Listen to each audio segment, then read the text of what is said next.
Hi guys, Virginia here, and I am here with my first design team project for the Kitaholic Kits. So I am using the March kits, and I just showed you the photo. It's a photo of me on my wedding day with my little dog called Leon. He was our ring bearer, so sadly he's no longer with us anymore, but I wanted to scrap this photo. So what I've done, I've printed it out in black and white because I had the kind of idea to feature this stunning blue floral paper from the Misty Mountains collection. So that's what I'm going to do. Right, so I'm going to go with this dark blue. I've kind of flicked through and pulled out the ones that I like. So this dark blue is lovely, and this is going to be kind of the basis and help me to ground everything around the outside of the page. So what I'll do is I'm cutting it with a border of 1/2 inch around the whole entire square of the page. I don't make you watch it all. There we go. So that fits around the edge of my white piece of cardstock. I'm just going to glue it down with a very thin line of glue because I'm going to do some stitching on this layer that's going to add some texture and a bit of colour as well. Right, I'm going to do the inside section and my feature piece basically of this layout with this blue floral. So what I'm going to do so that I can get a gap is cut a frame from this paper at 3/4 inch. So there's my frame that's 3/4 inch wide. I'm going to put that to the side and I'm going to use this piece. See, now there's a white gap. I briefly contemplated leaving it whole, but I thought no, it's going to be too overwhelming on the page. So I go back and I cut this next frame at 2.5 inches wide. Now that gives me a lot of opportunity to get a lot of the pattern featured on the page, but it still leaves a nice white space for me to add embellishments and stuff and to not overwhelm the page with. So there we go, that's done.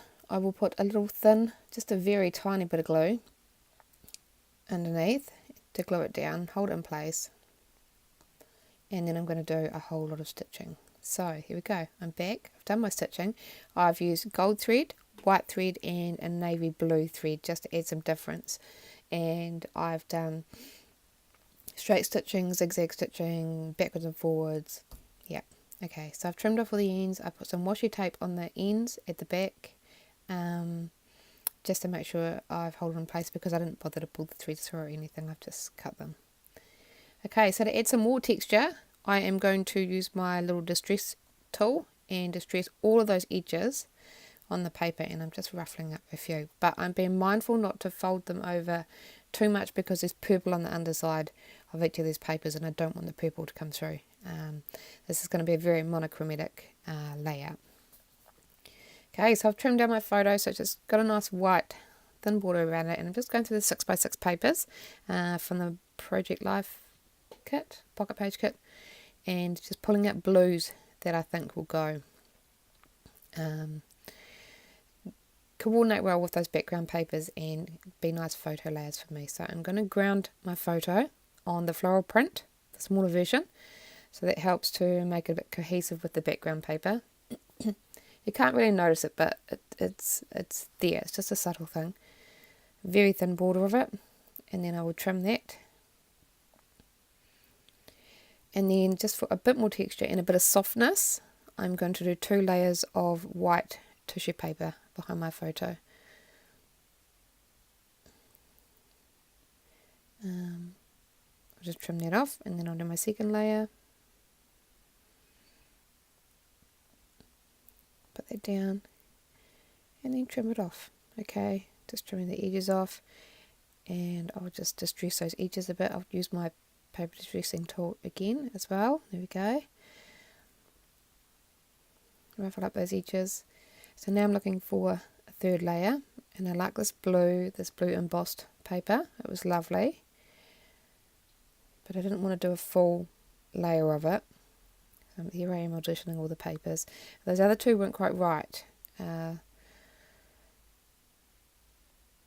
I'm going to adhere that down, but I'm only going to put it on the bottom right corner, so you'll see me cut it so that it's not on the top. Now that's going to add a bit of weight to that bottom right corner of the photo to make it feel a bit heavier, like it's meant to be where I end up placing it, if that makes sense. You'll see it in a minute.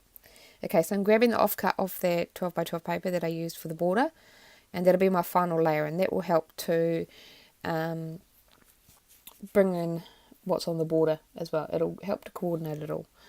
So just a very thin border of that. All of these have been very thin borders, but they all go together quite well.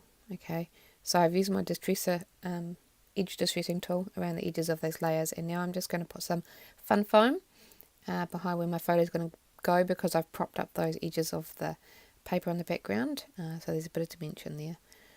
So I'm using a ton of adhesive, ATG and glue. Make sure it sticks. And there we go, I would hear my little photo mat down. Okay, so I felt it needed a little bit of something gold. If you know me by now, I tend to have a lot of gold on my layouts, just a thing. And I just grabbed this die. It was just, you could use a doily die or anything. This is just what I thought would work. And it's a Kaisercraft Lacy Borders die. And I've just cut it out of some gold glitter cardstock. And I just basically wanted a bit more of a feminine decorative element. A lot of it gets covered up, but it's just want a little bit peeking out, and I think I managed to achieve that once I've cut it all up and put it down. Okay, I'm trying every which way using the offcuts, but I do end up moving it to under the photo. There we go, and that helps to pull that photo down and give it a good weight and make it feel like it belongs there. Right, I'm going to go through the die cut pieces for the Misty Mountain collection and just pull out some of the blue pieces, some florals, a butterfly, and bits and pieces that'll go. I don't end up using all the pieces that I pull out. And now I'm going to go through the other two exclusive die cut packs. I've put them together in one pack, one little container. And then I'm just pulling out a few little blue labels, a couple of options for a journaling spot, and a couple of options for a date. Right, I like this cut apart sheet, the 12 by 12, so I thought I'd cut off one of these, and that can help to form a basis of a kind of a larger cluster. So I cut off the square that says "Make your heart the most beautiful thing about you," and that's going to form the basis of one of my clusters.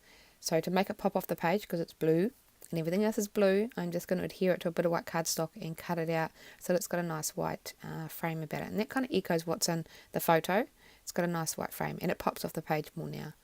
Okay, so to echo that photo cluster that I've got going on, I'm going to use the offcut off that gold glitter die cut, and I do eventually, there we go, put it so that it's at the bottom peeking out of that square, just the same as the photo, so it's repetition. I don't do it 3 times, but that's fine. Repetition to me is key to a successful layout, I think. Okay, some of the flowers. So everything's really tone on tone. So I'm just looking at getting things in places where you can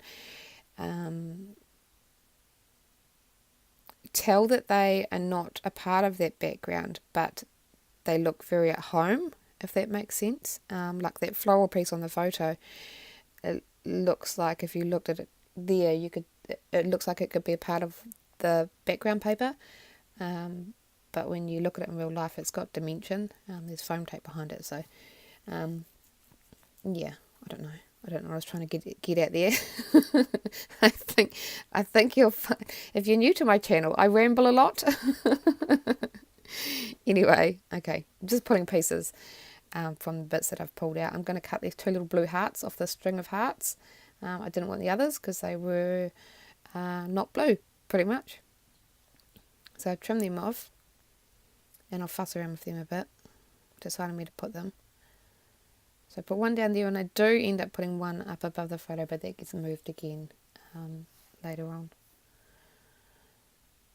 Okay, getting rid of those other hearts. I like this little banner, the little marble. It was a nice white to stand off that floral background paper, and the sentiment on it was sweet. So sweet, so perfect. So I thought that went well with the photo. Okay, a little butterfly. Now that's definitely going on. Whenever I do a layout of my little dog Leon, I always put a butterfly on it because he's a papillon, and papillon is French for butterfly, so a butterfly is a must, in my opinion. Okay, I tucked a little offcut of that gold glitter cardstock under there. That just repeats it because I'm going to end up with the third cluster here at the top right of the photo. So if I bring a little bit of each element in there, it works. I tucked a flower in, a little tab, flower goes in there. And then that circular piece is not standing out, so I'm going to repeat the process of the white border around it and adhere it to some white cardstock and just trim around it, so that it stands out of the page a bit. There we go, it's got a nice white border and it just pops a little bit more. Okay, these are some of the leaf stickers, the long string of them off the 12x12 sticker sheet. I thought I'd bring a bit of that in. And a few of the little loose leaves I pull off as well and just dot them around the page. I really liked how it all turned out, because it feels almost like you've fussy cut around the paper and just left bits of the flowers sticking out, but without the effort of fussy cutting. I don't like fussy cutting.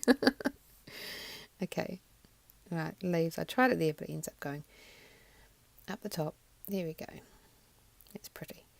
And it just breaks up a bit of that white, so there's not too much white. Okay, I'm going to trim around these hearts. The little white borders were too big for me, so I've done that. A little sticker off the 12x12 sticker sheet. This one stays together. Lovely blue. And that's perfect for the page. But I do just go and cut a little banner end in it, because I didn't like the square. Everything was getting a bit boxy. There we go. Happy with that. And I'll stick that down there. Okay. Right. I'm liking how everything is looking, so I'm going to go and glue everything and adhere everything down. So I put glue into everything that is flat on the ground, and then anything that is propped up off the page, I ended up putting 2 layers of double-sided adhesive foam just to give it some stability on the page, and so it won't get squashed or anything. And I don't make you watch all of it. Here we go. I'm going to show you this one. I just put some foam on it. This one was a single layer, but behind that larger floral piece at the bottom left of the photo, and behind that white banner was 2 layers of foam. There we go. Rightio, just finishing off. And little hearts, a little bit of foam behind this heart. Okay. And I apologise if you can hear motorbikes. We've got the boys out in the paddock outside picking up newborn calves, so they've been a bit noisy. Rightio, so I have written my date on that tab to the right hand side of the photo. I've done my journaling, and I'm just putting a few of those Cocoa Vanilla Studios More Than Words epoxy stickers. So I cut it out because I fussed around a long time. But I put a little heart and a little circle in each of those clusters, just the white ones. I didn't want to bring in any colour. I've also punched 3 little gold butterflies out of the gold glitter cardstock with my little tiny butterfly punch, and I'm going to put 1 in each of those clusters as well. And lastly, a little bit of gold Highly Swap Colour Shine, just sprinkled around the page just to add a bit of colour and to break up that white space. And after that, that'll be it for my layouts. So I hope you enjoyed the process, and I'll see you next time. Bye guys.